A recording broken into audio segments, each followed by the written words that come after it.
अब देखिए बंगाल और महाराष्ट्र के बाद आजकल एक और राज्य में ऑपरेशन लोटस की चर्चा जोरों पर है और वो राज्य है जम्मू कश्मीर। हालांकि यहां मामला थोड़ा सा अलग नजर आ रहा है क्योंकि इस पूरे मामले में जम्मू कश्मीर के मुख्यमंत्री ने जो आरोप लगाया है उसके बाद अब 100 करोड़ का लव लेटर भेज दिया गया है। यह मामला थोड़ा सा अलग है, अलग इसलिए क्योंकि यहां आरोप लगाने वाली पार्टी बैकफुट पर है और बीजेपी हमलावर है। बीजेपी ने सत्तारूढ़ नेशनल कॉन्फ्रेंस के अध्यक्ष और मुख्यमंत्री उमर अब्दुल्ला के खिलाफ 100 करोड़ का नोटिस जारी किया है। नोटिस क्यों दिया गया और बीजेपी ने क्या कुछ कहा यह आगे हम आपको बताएंगे, लेकिन उससे पहले आपको उमर अब्दुल्ला का वो जवाब सुना देते हैं। बीजेपी के नोटिस को लेकर उन्होंने इसको लव लेटर करार दिया है। जरा सुनिए क्या कुछ कह रहे हैं। I have not been issued any summons. I have received a letter from a lawyer, not a physical copy. I have received an electronic copy of the letter. One, I consider this a great honor because I am the only politician in Jammu and Kashmir who has been bestowed with a love letter like this from the BJP. I consider it a mark of respect that I am obviously a political force that they cannot ignore. At the same time, I think it's also symbolic of the way the BJP fights. They take political fights and hide behind the courts. I could have made the same statement hiding behind the assembly. I could have taken advantage of the privilege that is afforded to me by making statements in the assembly that cannot be challenged outside the assembly. But I didn't. I made the point on a political stage, expecting that the BJP would respond politically. दरअसल Omar Abdullah BJP के उस notice के जवाब में यह बयान दे रहे थे जिसमें उनसे सार्वजनिक रूप से बिना शर्त माफी मांगने के अपने आरोपों के पक्ष में सबूत देने की मांग की गई थी और ऐसा ना करने पर 100 करोड़ की मानहानि का मुकदमा दायर करने की चेतावनी इस नोटिस में मेंशन है।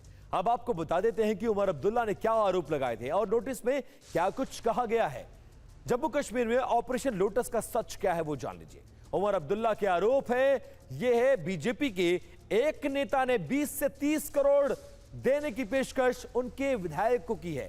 नेशनल कॉन्फ्रेंस के एमएलए को मंत्री बनाने का ऑफर भी दिया गया और बीजेपी का साथ देने पर राज्य का दर्जा बहाल करने का वादा भी किया गया। बैकडोर से जम्मू कश्मीर की सत्ता हथियाना चाहती है बीजेपी, ऐसा उमर अब्दुल्ला ने आरोप लगाया है और नेशनल कॉन्फ्रेंस के विधायक बीजेपी के लालच में नहीं आए हैं, ये तमाम आरोप लगाए गए। जबकि इसके उलट अब बीजेपी ने जवाब दिया है। उमर अब्दुल्ला के आरोप पूरी तरह से झूठे और निराधार हैं और साथ साथ उमर अब्दुल्ला अपने आरोपों के समर्थन में सबूत दें या फिर उमर अब्दुल्ला बिना शर्त सार्वजनिक रूप से माफी मांगे। सबूत नहीं देने या माफी नहीं मांगने पर उनको मुकदमा दर्ज करके 100 करोड़ की मानहानि का दीवानी मुकदमा दायर करने की धमकी दी गई है, जिसके बाद इस नोटिस को उमर अब्दुल्ला ने 100 करोड़ वाला लव लेटर करार दिया है। अब सुनाते हैं आपको कि उमर अब्दुल्ला ने पिछले 2 दिनों में क्या कुछ आरोप लगाए हैं। सुप्रीम कोर्ट का बीजेपी का एक ओहदेदार, सुप्रीम कोर्ट का वकील, बीजेपी का ओहदेदार मेरे एक जम्मू के एमएलए को बंद कमरे में कहता है हम 20 से 30 करोड़ एक मिनिस्ट्री और रियासत का दर्जा, आप हमारे साथ चलो। आप तो खुद फखर से कहते हो ऑपरेशन लोटस हमने चलाया, फिर आप कहते हो कि यहां आप बैकडोर एंट्री नहीं करना चाहते हो।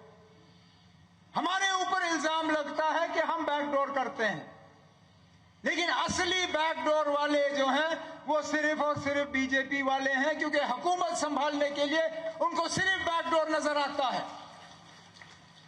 वो फ्रंट डोर से हुकूमत में जहां शामिल नहीं हो पाते वहां बैक डोर से हुकूमत की कोशिश करते हैं।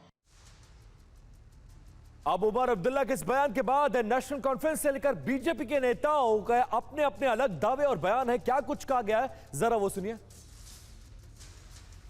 अगर लीगल नोटिस आया है, अगर उन्होंने कोई लीगल नोटिस दिया है तो उसका भी हम लीगली जवाब देंगे। इसलिए अब इस पर मुझे लगता है मुझे ज़्यादा बोलना नहीं चाहिए। लेकिन हाँ, एक बात ज़रूर है कि बीजेपी जब दूसरों पे इल्ज़ाम लगाती है, कितने घटिया और बिलो दी बेल्ट जाके इल्ज़ाम लगाती है, कितनी ऐसी ऐसी वर्ड यूज़ करते हैं, ऐसी ऐसी भाषा, ऐसी ऐसी शब्दावली वो यूज़ करते हैं, क्या वो शब्द यूज़ करने चाहिए क्या?